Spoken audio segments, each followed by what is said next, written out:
Welcome to bite with Arunita cooking channel. ಬರ್ರಿ ಇವತ್ತೊಂದು special ಚೋಡ ಮಾಡೋದು ಹೇಳ್ಕೊಡ್ತೀನಿ. ಸಾದಾ ಚುನ್ಮುರಿ ಚೋಡ ಐತಿ. ಒಂದು ಮಸಾಲ ಆ್ಯಡ್ ಮಾಡಿದ್ರೆ ಸಖತ್ ಟೇಸ್ಟ್ ಬರ್ತದೆ, ಆ ಥರ ಆಗ್ತದೆ. ಹೆಂಗೆ ಮಾಡೋದಂತ ಹೇಳ್ಕೊಡ್ತೀನಿ ಬರ್ರಿ. ಇದನ್ನು ಮಾಡೋಕೆ ನಾನು ಅರ್ಧ kg ಚುನ್ಮುರಿ ತೊಗೊಂಡೇನಿ. ಇದಕ್ಕೆ ಒಗ್ಗರ್ನಾಗ ಎಣ್ಣೆ ನಾನು ಒಂದು 2-3 ಸ್ಪೂನ್ ದೊಡ್ಡ ಸ್ಪೂನ್ದಿಂದ ಹಾಕ್ಕೊಂಡೇನಿ. ಆಮೇಲೆ ಒಂದು ಬಟ್ಲ ಆಗೋಷ್ಟು ಶೇಂಗಾ ಬೀಜ ತೊಗೊಂಡೇನಿ. ಎಣ್ಣೆ ಕಡಕ್ ಕಾದ್ಮ್ಯಾಗ ಅದ್ರೊಳಗೆ ಶೇಂಗಾ ಬೀಜ ಹಾಕಿ ಫ್ರೈ ಮಾಡ್ಕೊರಿ. ಪೈಲ ಅವೆಲ್ಲ ಚಲೋದಂಗೆ ಫ್ರೈ ಆಗಬೇಕು ಒಳಗಿನ ತನಕ. ಲೋ ಫ್ಲೇಮ್ ಒಳಗಿರಲಿ, ಜಾಸ್ತಿ ಹೈ ಫ್ಲೇಮ್ ಒಳಗೆ ಫ್ರೈ ಮಾಡಿದ್ರೆ ಮ್ಯಾಗ ಅಷ್ಟು ಫ್ರೈ ಆಗ್ತದೆ, ಒಳಗೆಲ್ಲ ಹಸಿ ಹಸಿ ಉಳಿತದೆ ಮತ್ತು ಟೇಸ್ಟ್ ಹತ್ತಂಗಿಲ್ಲ. ಅದಕ್ಕೆ ಲೋ ಫ್ಲೇಮ್ ಒಳಗೆ ಮಾಡ್ಕೋಬೇಕು. ಈಗ ಇದನ್ನು ಫ್ರೈ ಮಾಡಿದ್ಮ್ಯಾಗ ಅದೇ ಎಣ್ಣೆಯೊಳಗೆ ಒಂದು ಸ್ವಲ್ಪ ಕರಿಬೇವು ಹಾಕೋರಿ. ಒಂದು ಸ್ವಲ್ಪ ಜಾಸ್ತಿನ ಹಾಕ್ಕೊಂಡ್ರೆ ಚಲೋ, ಟೇಸ್ಟ್ ಸೂಪರ್ ಬರ್ತದೆ ಕರಿಬೇವು ಹಾಕಿದ್ರೆ.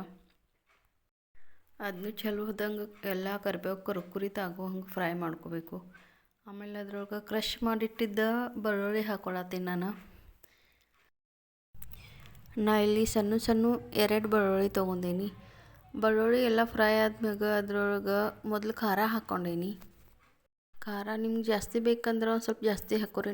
ನಂದು ಭಾಳ ಖಾರ ಐತೆ ಅಂತ ಒಂದು 2 ಸ್ಪೂನ್ ಹಾಕ್ಕೊಂಡೇನಿ. ಆಮೇಲೆ ಒಂದು ಸ್ವಲ್ಪ ಅರಿಶಿನ ಪುಡಿ ಹಾಕ್ಕೊಳ್ಳೋದು, ಒಂದು ಸ್ವಲ್ಪ ಕಲರ್ ಚೆಂದ ಬರ್ತದೆ ಅರಿಶಿನ ಪುಡಿ ಹಾಕಿದ್ರೆ. ಆಮೇಲೆ ಅದ್ರೊಳಗೆ ಉಪ್ಪು ಹಾಕೋರಿ ರುಚಿಗೆ ತಕ್ಕಷ್ಟು. ಇವಾಗ ಇಲ್ಲಿ ನಮ್ದು ಒಗ್ಗರ್ಣೆದ ಮಸಾಲ ತಯಾರಾಗಿದೆ. ಇನ್ನು ಚುನ್ಮುರಿ ಒಳಗೆ ಮ್ಯಾಗಿ ಮಸಾಲ ಮತ್ತು ಪೌಡರ್ ಮಾಡಿದ್ದು ಸಕ್ರೆ ಪೌಡರ್ ಹಾಕ್ಕೊಳ್ಳೋದು. ಆಮೇಲೆ ಅದು ಮಸಾಲನೂ ಹಾಕೋರಿ ಚುನ್ಮುರಿ ಒಳಗೆ. ನಾವು ಮೊದಲು ಶೇಂಗಾ ಬೀಜ ಮತ್ತು ಕರಿಬೇವು ಏನು ಫ್ರೈ ಮಾಡ್ಕೊಂಡಿದ್ವಲ್ಲ ಅದನ್ನು ಡೈರೆಕ್ಟ್ ಚುನ್ಮುರಿ ಒಳಗೆ ತೆಗೆದು ಹಾಕೀನಿ. ಎಣ್ಣೆಯೊಳಗೆ ಬಿಟ್ಟಿದ್ರೆ ಒಂದು ಸ್ವಲ್ಪ ಜಾಸ್ತಿ ಫ್ರೈ ಆಗ್ತದೆ ಮತ್ತು ಒಂದು ಸ್ವಲ್ಪ ಕಹಿ ಅನ್ನಿಸ್ತದೆ ಅದಕ್ಕೆ. ಇನ್ನು ಮ್ಯಾಗಿ ಮಸಾಲ ಹಾಕೋದ್ರಿಂದ ಇದು ಚೋಡ ಟೇಸ್ಟ್ ಎಷ್ಟು ಮಸ್ತ್ ಅನ್ನಿಸ್ತದಲ್ಲ. ಮ್ಯಾಗಿ ಮಸಾಲ ಒಂದು ಸ್ವಲ್ಪ ಹುಳಿ ಮತ್ತು ಸಿಹಿ ಎರಡು ಮಿಕ್ಸ್ ಇರ್ತದೆ. ಅದನ್ನು ಹಾಕಿ ನೀವು ಮಾಡಿ ನೋಡಿರಿ, ಇಷ್ಟು ಸಖತ್ ಟೇಸ್ಟ್ ಬರ್ತದಲ್ಲ. ನೀವು ಪ್ರತಿ ಸರ್ತಿ ಮಾಡುವಾಗ ಮ್ಯಾಗಿ ಮಸಾಲೆ ಯೂಸ್ ಮಾಡ್ಕೊಂಡು ಚೋಡ ಮಾಡ್ತೀರಿ, ಅಷ್ಟು ಚಂದ ಟೇಸ್ಟ್ ಬರ್ತದೆ.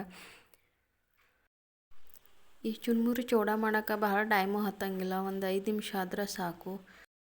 ಈ ಮ್ಯಾಗಿ ಫ್ಲೇವರ್ ಚೋಡ ನಿಮ್ಗೆ ಇಷ್ಟ ಆದ್ರೆ ಲೈಕ್, ಶೇರ್, ಕಮೆಂಟ್ ಮಾಡಿರಿ ಮತ್ತು ಹಂಗೆ ಸಬ್ಸ್ಕ್ರೈಬ್ ಮಾಡಿರಿ. Thank you.